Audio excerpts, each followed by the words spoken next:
We'll solve the equation t minus 9 equals 17. Now when we look at this equation, we see that if we would add 9 on the left-hand side, we would have t alone, which is our goal.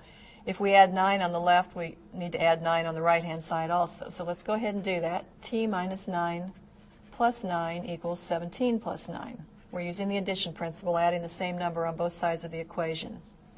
On the left-hand side, negative 9 plus 9 is 0. So over here I have t plus 0. 17 plus 9 is 26, and t plus 0 is t. So the solution looks like it's going to be 26, and let's check it to be sure. The equation is t minus 9 equals 17. And what we're asking is, when we substitute 26 for t, is this going to be a true equation? So 26 minus 9 on the left, and we have 17 on the right. And it's true that 26 minus 9 is 17, so we have 17 equals 17, a true statement. And that tells us then that the solution of the equation